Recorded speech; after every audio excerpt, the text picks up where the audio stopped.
Hi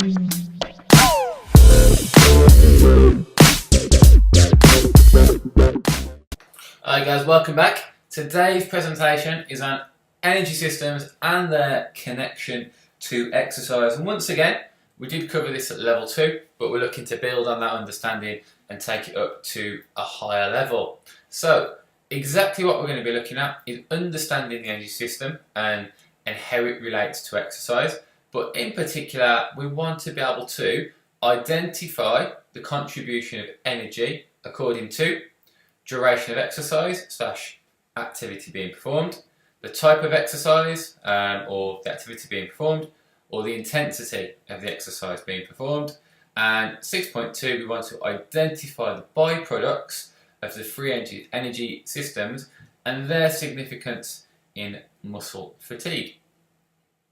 So first of all, we want to look at a few of these variables. So when we say variables, we mean these changing factors. And these different factors will affect which energy system we use in the body to create energy for that particular movement. So if we have a look through the slide, we can see something like the first bullet point says percentages of maximum heart rate or 1 rep max. So if we're pushing our 1 rep max, our absolute 1 rep max, going as hard as we can go, we'll be using a different energy system to if we were just lifting maybe 30 or 40% of our 1 rep max. Same thing with heart rate, if I'm on the treadmill and I'm walking and, I class myself as being reasonably fit, I can probably walk steadily for a long time. If we start upping the speed and I'm going up to like 80-90% of my maximum heart rate, once again, that's going to mean that I'm using a different energy system because of the intensity that I'm working at. And as well as intensity, we also have duration. So the number of seconds, minutes or hours that we spend on an exercise. A good example would be something like doing a long distance bike ride or a long distance run. When we first start off and it's all very easy, that's absolutely fine. But once we've been going for 2, 3, 4 hours, we're going to start using a different energy system. And also, we've got the type of movement. So if we're doing a very small movement with maybe a single muscle, that's going to use a different energy system compared to doing something like a squat, which is using lots and lots of different muscles. And as we go through the presentation, we'll try and identify which movements and which intensities and which types of exercise will kick in and will make us use different energy systems in the body. We also need to understand the fibre types, the muscle fibre types, which we should already know quite a lot about, but different muscle fibre types will use predominantly different energy systems. We have the type 1 fibres, which use the aerobic energy system. So the type 1 fibres, just to refresh you, are the ones that are for the long distance, continuous activity stuff like long distance runs, long distance cycles, those types of continuous activity. They're using the type 1 fibres. We then have the type 2A, which are the ones that flit a little bit in between the type 1 and the type 2B, if you remember from looking back at that presentation. And type 2A fibres can use the aerobic or anaerobic lactic energy systems depending on intensity and training history. So once again, depends on how they've been used in the past. If you're doing a lot of activity that uses the lactate system, then they're going to be able to use the lactate system more readily and more freely. If you're not, if you're doing opposite to that, if you're doing a lot more explosive type work using the phosphocreatine system, then that's the system that they're going to be tapping into a little bit more. And brings us on quite nicely to the type 2B fibres, because these fibres are the ones that use the phosphocreatine energy system, and they can also use the anaerobic lactic energy system during very intense exercise. But the type 2B fibres are those really explosive ones, the ones with the poor blood supply, work really fast, really effectively, but then die away and can't sustain that activity for a longer period of time. So those are your type 2B muscle fibres. So big thing to take away, Type 1 are using the aerobic system. Type 2A can use the aerobic or anaerobic. It depends on our training history and what we've done in the past. Type 2B, they're going to be using phosphocreatine and potentially a little bit of anaerobic lactic as well, but it depends on how hard you're training for that one there. So, let's bring this up. Let's have a look at this ATP, alright? And ATP is essentially, to give it its correct name, is adenosine triphosphate. So, adenosine in the middle is the one molecule that we have here, and then going around the outside we have 3 phosphate.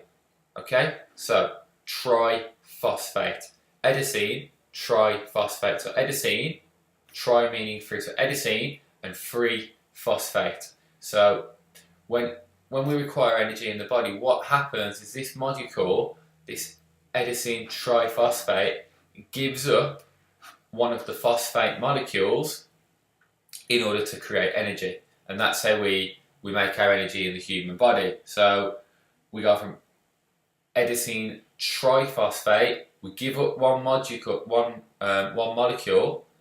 and then we have adenosine diphosphate. So in case you didn't know, di means 2, tri means 3. So it goes from adenosine triphosphate to adenosine diphosphate.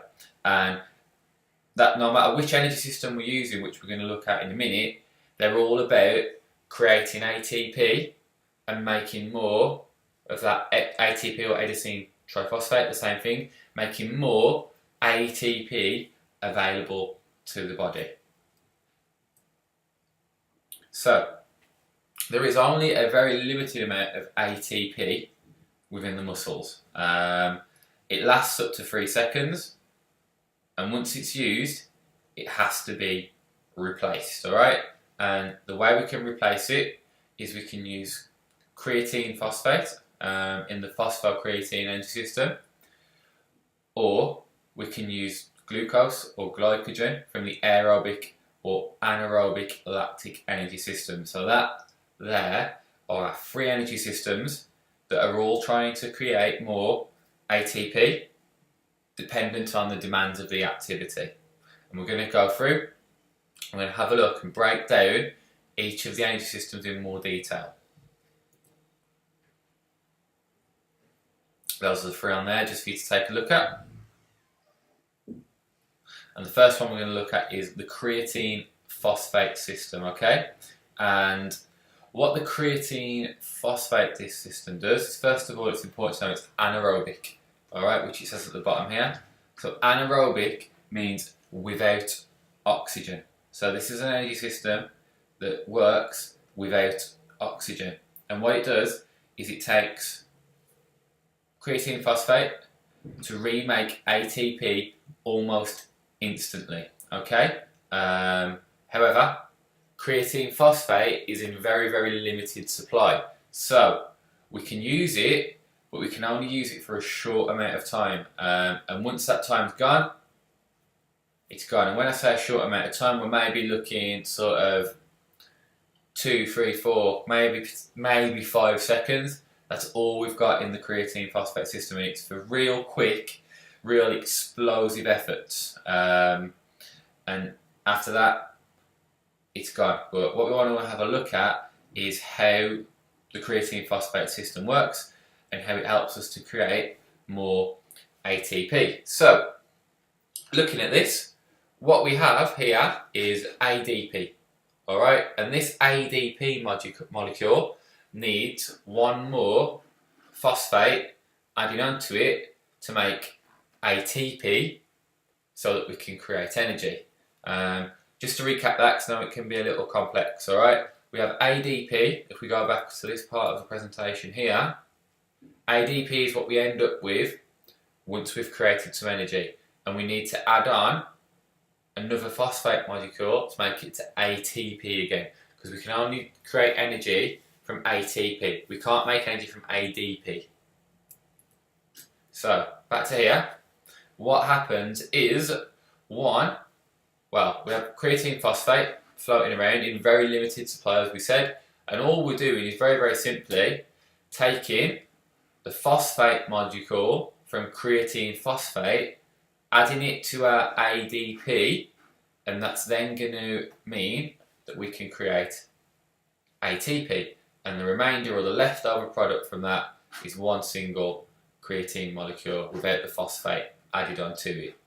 Alright, so that is essentially the process of how the creatine phosphate system works, and like we said, it is in very, very short supply, and it's for these sort of activities. As we said, 0 to 10 seconds absolute max, really explosive stuff. So 100-meter sprint, launching that javelin, shot put, golf and tennis swings, explosive type activities, weightlifting, the high jump where you have to give a real maximal effort.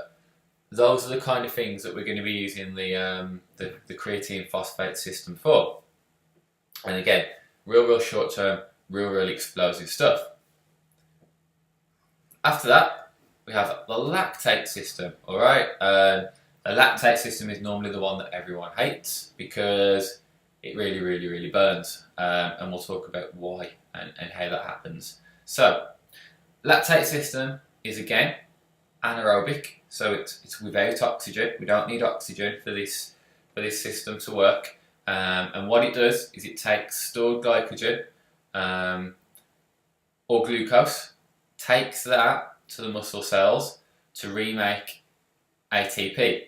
And this system kicks in when oxygen is not freely available. So we've used up all of the creatine phosphate system. There's no oxygen available because we're working really hard. So we have to use the lactate system. However, the lactate system produces a fatiguing bioeffect called lactic acid, and that's what causes a burning sensation in your muscles. So, if you've ever done anything like a 400-meter run and gone out and run as fast as you can for 400 meters and you feel your legs really burning, that's lactic acid. If you've ever done something in the gym, like a giant set or a triple drop set, and your muscles are absolutely crying out and burning at the end of that set, that is lactic acid kicking in there, and that's the waste product of the lactic acid system. This is how the lactate system works. So we're taking glycogen from wherever it may be stored in the body, breaking it down into glucose and taking that glucose to the muscles. We use the glucose to create more ATP, and then the waste products that we have that big burn, and we also have lactic acid, which we need to flush out from our system. But that in essence is the lactate system, and it's important to note, it relies on taking glycogen and glucose to the muscles in order to recreate that ATP. Type of activities, stuff like 400-meter run, 100-meter swim, 200-meter swim, hurdles, anything really where we're looking at 1 to 3 minutes of real effort and going as hard as we can in that period of time. That's going to be using the lactate system. And the last system we want to look at is the aerobic system, and this is the system that we use for longer distance type activities, or activities that are going to be for a longer duration but at a lower or more moderate intensity. So best examples to give are, like we said earlier, long distance cycle, or going for sort of a long distance run or walk.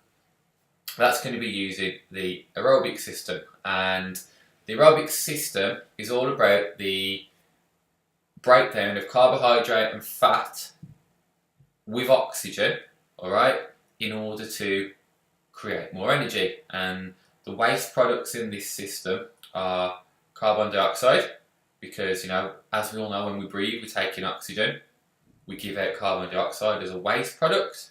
And if we want to measure how well our aerobic system is working, we have something called VO2 max. And VO2 max essentially is the maximum capacity that your lungs can work at, and that's the way that we measure essentially how fit someone is. So in sort of pre-season, you might see footballers doing a VO2 max test. You might see other athletes doing it, sort of endurance-based athletes, again, cyclists, long-distance runners, people who have to cover a long distances at low to moderate intensities.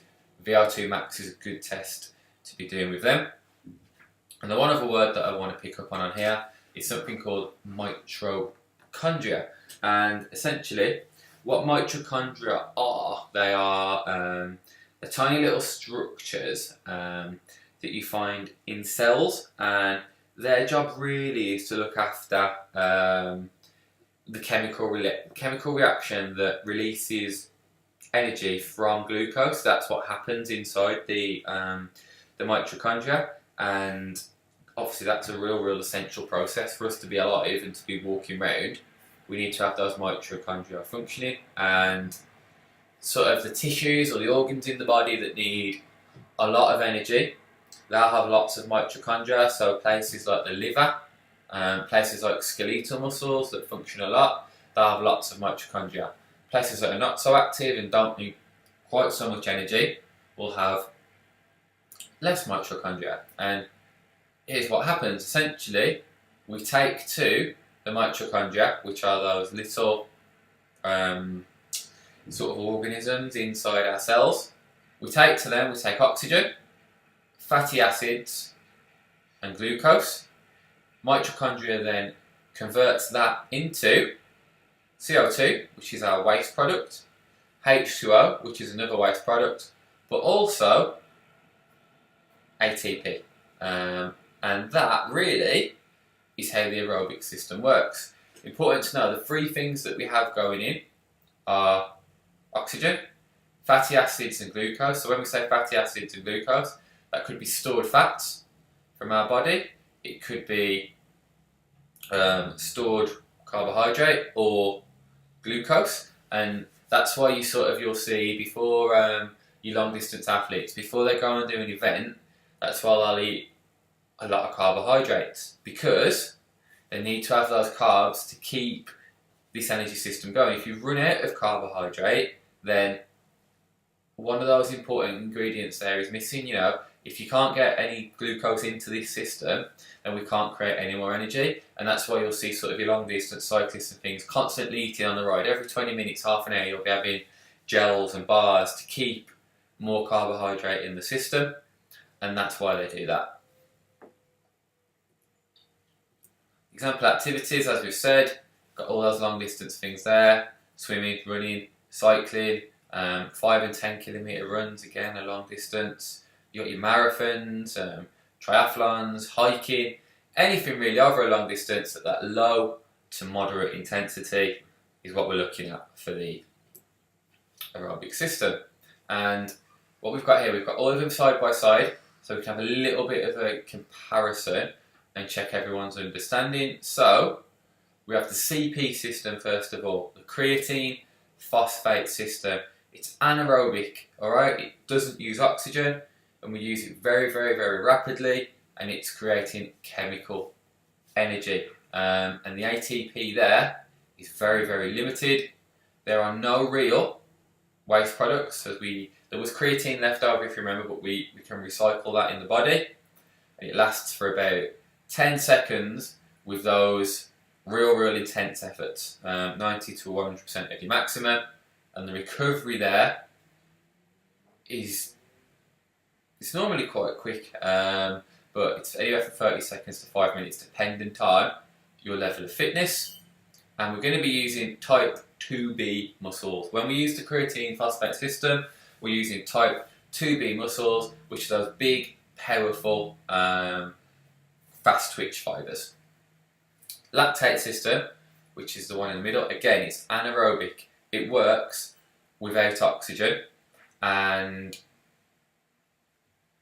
it can get energy into us quickly. So it says rapid there. We're using glycogen to create our energy, and it gives us limited ATP. So this system doesn't last forever. You can't keep going and going and going. It only goes for sort of 1 to 3 minutes of intense activity, and then it's done. It can't do any more. The waste product that it creates is lactic acid, which is a product that starts to burn in our muscles and means that we can't exercise as much. It works in efforts of around 60 to 95% of our maximum intensity, and it takes about, well, it can take 20 minutes to 2 hours to recover. You have to break down and get rid of all that lactic acid in your body. I'm sure you've all had times where you've maybe done something really difficult and got a bit of cramp, and then for, oh, right now I'm going to go again, gone to move, and then the cramp comes back again. That's because we've not gotten rid of all of that lactic acid out of our system. And anyone who's ever played football, or sometimes runners will get this as well. You may have times where if you play a game in the morning or in the afternoon and you think you're all fine, and then you'll be lying down on the sofa at night and you'll go to move or get up from the sofa, and all of a sudden you'll have cramp in your calf or your hamstring, sometimes your quad. Again, that is because we haven't broken down all of that lactic acid. Finally, we have the aerobic system. This is a system that we use for those long distance efforts at low to moderate intensity. There's no fatiguing waste products. So there are waste products, but they're not ones that stop our performance. And the waste products, as we know, are carbon dioxide, which we breathe out, water, which we can sweat out and get rid of the body. So it doesn't necessarily stop us from continuing our exercise, but there are waste products there. Can use this system for a long duration, and we need to have glycogen and fat, so carbs and fats, to be able to fuel this system and make it work. And it works at, as we said, low to moderate intensities. In order to recover, we need to have time to eat and drink, because, as we said, if we run out of glycogen or carbohydrate, we need to get more into the body. And that system now is using type 1 and potentially type 2A fibres. So, I hope that's been a helpful one today. This is the last one on your A&P, so if you want to do some more revision, you can do. If you feel you're ready, have a go at the mock paper and be sure to let us know how you get on, because if you need some more help or some more nurturing, then we can do that. If you think that you're ready to go on and have a crack at the main exam, you can get that booked in and get you sorted out and get you on the way to completing your level 3 anatomy and physiology. Thanks for listening, and as always, if you need anything at all, please let us know. Speak to you all soon.